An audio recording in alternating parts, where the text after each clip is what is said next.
میں 4 شادیاں کر چکا ہوں، مجھے 5ویں شادی کرنی ہے، مجھے کوئی وظیفہ بتائیں۔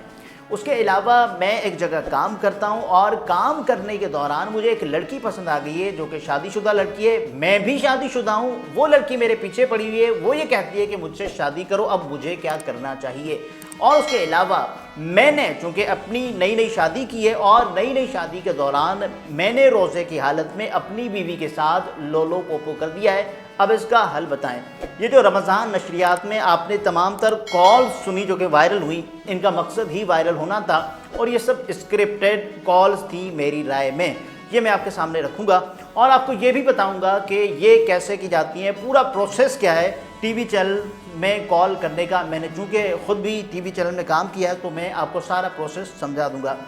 پہلے آپ کو یہ بتاتے ہیں کہ جو جویریہ سعود صاحبہ ہیں ان کی رمضان نشریات میں کال کی جاتی ہے۔ ایک صاحب کال پہ یہ فرماتا ہے کہ صاحب میں نے 4 شادیاں کی ہوئی ہیں، اسلام میں آپ بھی جانتے ہیں میں بھی جانتا ہوں کہ 4 شادیوں کی اجازت بیک وقت، یعنی بیک وقت آپ 4 بیویاں رکھ سکتے ہیں، یہ اسلام نے آپ کو اجازت دی ہے۔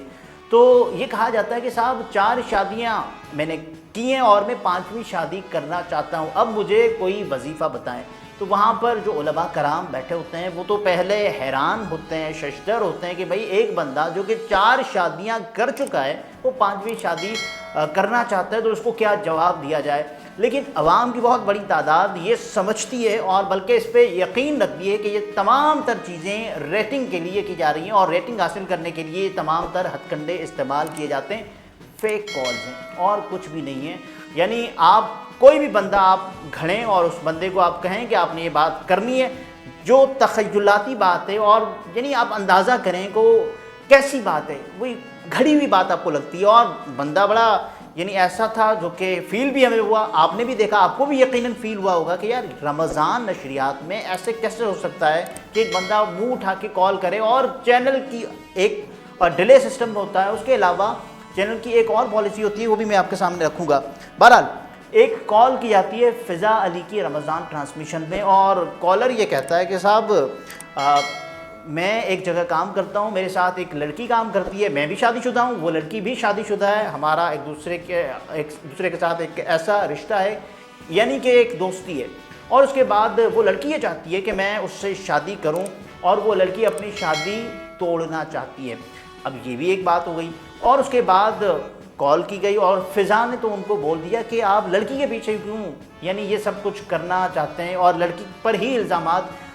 کیوں لگانا چاہتے ہیں، آپ نے اپنا منہ کالا کیا ہوگا، آپ نے ضرور کوئی ایسی حرکت کی ہوگی جس کی وجہ سے آپ شرمندہ ہو رہے ہیں۔ اور اس کالر نے یہ بھی کہا کہ وہ لڑکی مجھے بلیک میل کر رہی ہے۔ تو فضا کہتے ہیں کہ آپ کیسے یعنی وہ لڑکی آپ کو بلیک میل کر سکتی ہے؟ اچھا میری رائے میں یہ جو فضا نے کیا نا یہ مجھے اوور ایکٹنگ لگی اور باقاعدہ طور پر جس انداز سے وہ بات کر رہی ہوتی ہیں مجھے فضا علی کی تمام تر باتیں اوور ایکٹنگ لگیں، جس انداز سے نہیں وہ باقاعدہ ایک ہی بات کرنا چاہ رہی ہیں، یعنی کوئی ان کو کسی نے یہ ٹاسک دیا ہے اس کالر سے آپ نے کوئی نہ کوئی بات ضرور نکلوانی ہے، تو باقاعدہ طور پر وہ پکڑی گئی ہیں۔ فضا علی تو پکڑی گئی ہیں میری نظر میں، میری رائے میں، اور فضا علی کی بہت ساری ایسی چیزیں سوشل میڈیا پر جو وائرل ہوئی گزشتہ دنوں ان پر بہت زیادہ تنقید دی گئی ہے سوشل میڈیا پر ہی، اور بہت سارے لوگوں نے کہا ہے کہ بھائی یہ کیا ہے۔ اور فضا علی ایک رمضان نشریات کو ہوسٹ کرتی ہے، اس پر بھی بہت سارے لوگوں کو پرابلمز ہیں، اس پر بھی ہم بات کریں گے۔ اس کے علاوہ ایک کال ہے نیو ٹی وی پر اور اپنی نوعیت کی یعنی بہت گندی ترین کال، فحش ترین کال۔ اس کال میں کیا ہوتا ہے؟ اس کال میں یہ ہوتا ہے کہ ایک بندہ یہ کہتا ہے فون اٹھا کے اور سیدھا یعنی آپ اندازہ کریں، تصور کریں کہ میری نئی شادی ہوئی ہے اور نئی شادی میں میں نے یہ کیا ہے کہ اپنی بیوی کو روزے کی حالت میں، وہ بھی میری طرف عجیب اشارے کر رہی تھی، میں بھی اس کی طرف عجیب ترین اشارے کر رہا تھا، تو وہ یہ کہتی ہے کہ میرے ساتھ تم نے کوئی غلط حرکت کر دی ہے۔ تو وہ ایسے بیان کرتا ہے اپنی حرکت کو کہ میں نے اپنی بیوی کے ساتھ لولو پوپو کر دیا ہے، اور ایک لمحے کے لیے وہ ایک لفظ استعمال کرتا ہے، میں آپ کو پورا وہ لفظ توڑ کے بتاؤں گا کیونکہ یوٹیوب پر بڑی سینسرشپ ہے، SEX۔ تو یہ تمام تر چیزیں آپ بھی باقاعدہ طور پر جانتے ہیں کہ رمضان نشریات میں ایسی کالز کا آنا معمول بن چکا ہے، اور یہ سب کچھ نشریات کے دور میں پاکستان میں اس وقت سب سے زیادہ جو رمضان نشریات ہے وہ کس کی دیکھی جاتی ہے؟ وہ وسیم بادامی کی دیکھی جاتی ہے۔ البتہ مرحوم عامر لیاقت حسین صاحب نے رمضان نشریات کا ٹرینڈ متعارف کروایا تھا پاکستان میں، اور آپ بھی جانتے ہیں، میں بھی جانتا ہوں، جیسے ہی عامر لیاقت صاحب نے چھوڑا ARY کو، وسیم بادامی صاحب نے جنید جمشید صاحب کے ہمراہ رمضان نشریات ہوسٹ کرنا شروع کی، اور اب کوئی 12-13 سال سے وسیم بادامی صاحب یہ فریضہ انجام دے رہے ہیں۔ اب تک یعنی پاکستان میں جتنی بھی رمضان نشریات ہو رہی ہیں وہ بہت ہی یعنی ایک آپ کو ہیلدی ڈیبیٹ والی، اور اس کے علاوہ بہت ساری چیزوں میں آپ کو نالج بھی ملتی ہے، انٹرٹینمنٹ بھی آپ کو ملتی ہے، لیکن with in the all limits of decency. آپ یہ بھی اندازہ کریں کہ اس نشریات میں کوئز بھی ہے، اس نشریات میں آپ کو بیت بازی بھی ملے گی، اس نشریات میں آپ کو جنرل نالج اور بہت ساری چیزیں اور بھی ملیں گی، اور یہاں تک کہ علماء کرام کے ساتھ گفتگو کرنے کا ایک سیشن بھی ہے۔ اس رمضان نشریات میں کوکنگ سیشن بھی ہے، اور اس رمضان نشریات میں آپ کو بہت ساری اور چیزیں ملیں گی، یعنی بچوں کے ساتھ گفتگو کرنے کا بھی موقع ملتا ہے، اور یعنی ایک ہیلدی انٹرٹینمنٹ آپ کو ملتی ہے اس رمضان نشریات میں۔ یہ سب کچھ ہوتا ہے، لیکن آپ اندازہ کریں کہ یہ جتنی جو فحش ترین کالز کی جا رہی ہیں رمضان نشریات میں، کیا اس کی اجازت ہونی چاہیے؟ میرا خیال ہے نہیں ہونی چاہیے۔ پیمرا کہاں ہے؟ وہ پیمرا جو کہ آپ کاشف عباسی کے پروگرام دیکھیں، ان کو باقاعدہ طور پر آفیئر کر دیا گیا، اور ARY نے باقاعدہ منتیں کی، ترلے کیے، اور یہ سب کچھ کیوں؟ یہ پیمرا نے کچھ نوٹسز بھیجے تھے ذرائع کے مطابق، یہ تمام تر چیزیں ویسے ہوئیں۔ اب آپ تصور کریں، جب بھی کسی بھی ٹی وی چینل پر چینل کا ایک ڈیلے ٹائم ہوتا ہے، چینل کا ایک ڈیلے ٹائم کوئی 2 منٹ کا ہوتا ہے، کوئی 1 منٹ کا ہوتا ہے، یہ ہوتا ہے ڈیلے ٹائم سے مراد، یعنی کہ آپ کی جو نشریات ہوتی ہے وہ یعنی کہ 2:23 ہو رہے ہیں تو 2:22 کی نشریات آپ ٹی وی پر دیکھ چکے ہوتے ہیں، 1 منٹ کی باقی رہتی ہے، چونکہ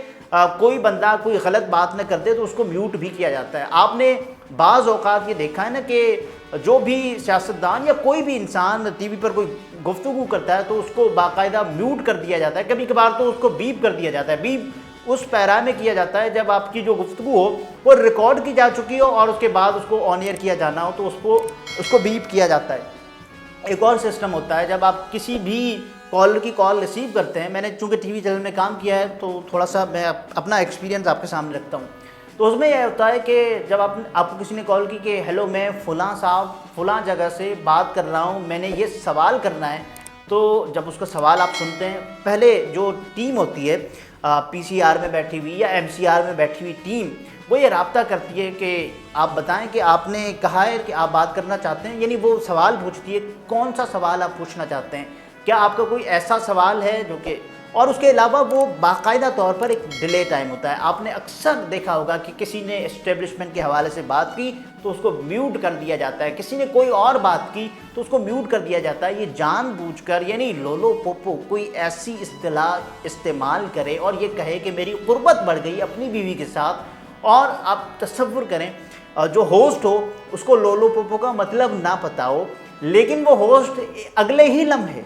لمحے وہ اس کا سوال سمجھ جائے۔ اس کا مطلب کیا ہے؟ اس کا مطلب یہ ہے کہ صاحب آپ سب ملے ہوئے ہیں اور آپ سب یہ چاہتے ہیں، میری رائے میں یہ سب ملے ہوئے ہیں، اور یہ جو لچر ترین کانٹینٹ ہے اس کو وائرل کرنے کے لیے اور گھٹیا ترین فحش ترین گفتگو رمضان نشریات میں علماء کرام کے ساتھ سوالات کی صورت میں کی جاتی ہے۔ یہ بہت ہی افسوسناک بات ہے، اور اس کو پیمرا دیکھے، اگر پیمرا نہیں دیکھے گا تو یہ بہت ہی حیرت انگیز بات ہونے والی ہے، اور اس کے بعد کسی کو بھی یہ اجازت نہیں ملے گی اور کوئی بھی اس کو سمجھ نہیں سکتا کہ صاحب یہ ہو کیا رہا ہے۔ اگلے ولاگ میں پھر ملاقات ہوگی، اپنا بہت سارا خیال رکھیں، اجازت دیجیے، اللہ حافظ۔